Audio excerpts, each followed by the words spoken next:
Shalom. Karena ada satu teman kita yang bertanya mengenai baptisan, apakah baptisan itu menyelamatkan? Maka hari ini kita akan sama-sama belajar apa itu baptis. Sebelum kita belajar, Sume di sini tidak menghadirkan perdebatan, namun Sume di sini hanya memberikan studi kata mengenai apa kata baptis. Kata baptis ini diambil dari bahasa Ibrani yaitu tefila. Akar katanya tafal, yang berarti membenamkan, mencelupkan. Itulah arti kata tefila. Mempunyai perpadanan kata bahasa Yunani yang sering kali kita temui di Perjanjian Baru dengan kata baptiso, dan akar katanya adalah bapto.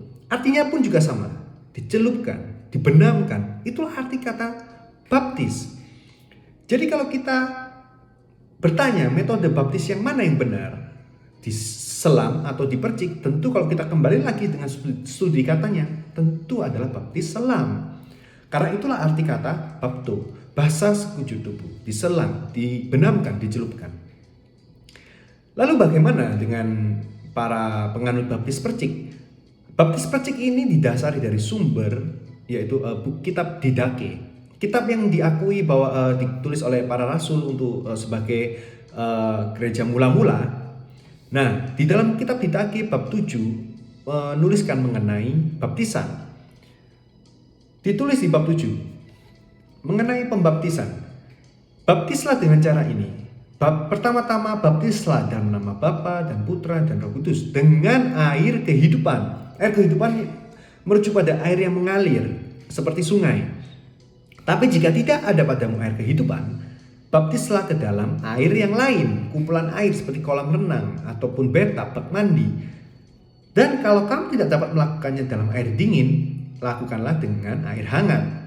Jika kamu tidak punya semuanya itu, curahkanlah air 3 kali di atas kepala dalam nama Bapa dan Putra dan Roh Kudus. Jadi kita tidak boleh mengambil sepotong saja bahwa baptis itu bisa percik. Namun dibolehkan bila kita tidak mempunyai air yang mengalir, tidak mempunyai kolam, tidak mempunyai bathtub, tidak mempunyai bak mandi, dan kita pun tidak bisa berjalan, mungkin terbaring di rumah sakit ataupun kita tidak punya kaki, boleh kita dibaptis percik. Namun bila kita masih mempunyai semuanya itu, mengapa kita tidak dibaptis selam? Karena kata percik tidak menggunakan bapto. Dalam bahasa Yunani, kata percik adalah rantiso, dan dalam bahasa Ibrani, kata percik adalah sarak. Nah, di dalam kitab Imamat 4 ayat ke-17 ada 2 kata ini dalam satu kalimat, bapto dan rantiso. Imam harus mencelupkan jarinya ke dalam darah itu dan memercikkannya 7 kali. Mencelupkan menggunakan kata bapto, memercikkan menggunakan kata rantiso. Jadi 2 kata ini tidak bisa saling digunakan, mempunyai makna yang berbeda. Bagaimana dengan Yesus? Yesus di Injil Matius ketika dia dibaptis oleh Yohanes Pembaptis, setelah dibaptis dia keluar dari air.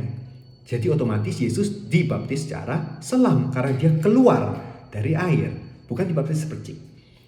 Nah, namun bagaimana bila kita dibaptis sepercik? Ya tidak ada masalah, karena yang terpenting adalah kita dibaptis di dalam nama Bapa, Putra, dan Roh Kudus. Tapi bila Sume pendapat pribadi, tentu Sume akan mengarahkan ke baptis selam, karena kita harus meneladani Yesus yang dibaptis selam dan sesuai dengan studi katanya. Nah, pertanyaannya adalah apakah baptis itu menyelamatkan? Tentu tidak. Karena keselamatan hanya karena iman kita kepada Yesus Kristus, satu-satunya juru selamat, itulah keselamatan. Dan keselamatan pun diberikan secara cuma-cuma, anugerah dari Allah kepada kita, manusia.